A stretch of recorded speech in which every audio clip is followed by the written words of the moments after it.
The Tron franchise is absolutely one of my favorites of all time. I like it even more than Star Wars at points, which is why I was absolutely blown away when it was announced that one of the LEGO idea sets would be the Tron Legacy Light Cycle Battle by Brick Bros UK. This set had me so excited and hyped, and I had plans to buy so many of it and recreate a massive Tron mock with it. Unfortunately, I only ended up buying one, but what we got out of it was absolutely amazing. It came with three incredibly detailed minifigures and Sam Flynn with all this great printing for the light lines. We even got arm printing on him, and we got this really cool disc piece that fits on his back with this neck bracket, which does make the figure look a little ugly, and it is a little oversized on his back, but it still looks incredible. We also got Cora, who's got her nice little ISO symbol printing in metallic on her arm, and as well we have printing on the back and all around her, and it looks very accurate to the film, and it just looks really cool. She also comes with an identity disc, and then we also had one of the most iconic characters himself, the one who the movie is named after, Tron, or in this appearance, he is Rinsler. And he also looks really cool. Comes with two discs, which is accurate to his film appearance. But even with these figures in this set, I still felt like there was a little bit of something missing. Of course, our main antagonist is Clue, and he was not in this set, as well as one of the main characters of the video game that tied in with the movie Tron Evolution. I believe the character's name is Anon. He's the security program you play as. He looks pretty similar to Sam, but he is a little bit different. And of course, the main character of one of my favorite shows of all time that Disney really needs to make a season 2 for, Tron Uprising. This is the character of Beck, who is being trained by Tron to lead the Uprising. I'm not going to say any much more about that show, because if you have not seen it, you really need to go watch it. It's on Disney Plus, and it is absolutely worth your time.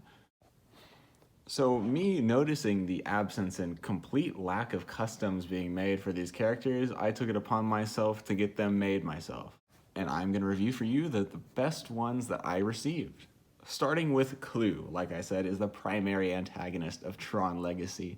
His figure looks absolutely incredible. Tayo did a really good job of sticking with the LEGO style of print to try and make them match and seem like a figure that LEGO would actually make. I didn't have him go over detailed. He only printed on the fronts and backs of the torsos, the fronts of the legs, and the sides of the arms. And I think it looks really good. As you can see, you got that little hexagon pattern in there. It doesn't pop the same way it does on the print because it's not printed in the same way that LEGO minifigures are. And then, of course, I just got a random head and hair that I thought kind of matched what he appeared as in the movie. It doesn't look very great, but this is mostly about the decal part. Now, as you can see, one of the drawbacks with the decals is that it does peel on the sides, and of course, that these decals were not applied to the highest of standards.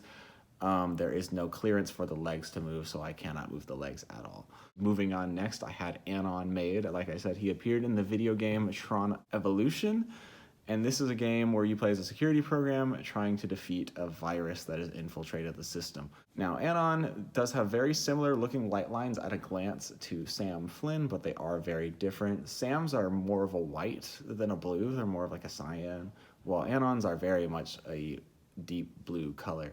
I think that they look really nice. This design is actually not the updated design. Tayo recently, about a year ago, updated these designs for me, and I do have the files of the updated designs for the decals, and I'm going to get more into that later in the video. But as you can see, it also has the nice hexagon pattern, nice printing on the sides of the arms, and also really cool printing on the legs. I don't have a helmet for him because I didn't know a good way to make this helmet without doing an atrocious paint job, because I can't paint. But that is Anon for you guys. And moving on lastly to probably my favorite of these figures, it is Beck from Tron Uprising. Like I said, Tron Uprising is a really great show.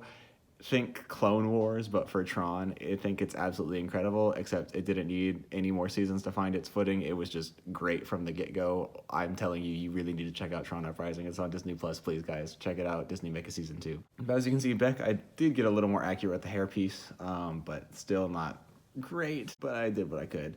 Now, in the show, Beck's suit is white with white lines, and there was no really good white color to match. So I had Tayo use light bluish gray to more closely match what we see in the show, so you can still have the white lines popping and standing out instead of it having it white on white, which you wouldn't be able to see any of the design on there. But as you can see, we have a little bit of blue accents on there as well, which are accurate to the show. I just think this figure turned out incredibly well. Now, as you can see, all these guys lined up with the official figures, I think they all look really, really great together. I think that the only thing that could make these better is having them printed, which is what I wanted to propose at the end of the video. Most places that do UV printing have minimum batches of 25, and I reached out a long time ago to these guys. They said the design could be done, but I don't need 25 of each of these figures for myself. So if you are interested in purchasing these Tron minifigures for yourself, please leave a comment down below letting me know that it's something you'd be interested in purchasing, and I will do my best to get these printed if there is enough demand. I would just love to see this done, guys. So if you can help me achieve this little dream of mine, that would be much appreciated. But if not, thank you so much for watching the video. I hope you enjoyed these custom minifigures. If you want to see more Tron minifigures, let me know. I'm sure Tayo would love to design more. He said himself that he had a fun time revisiting these designs when he did the updates for me not too long ago. But that's going to do it for this video today, guys. I hope you enjoyed it, and I'll see you all in the next one. Be sure to like and subscribe if you want to see more LEGO content.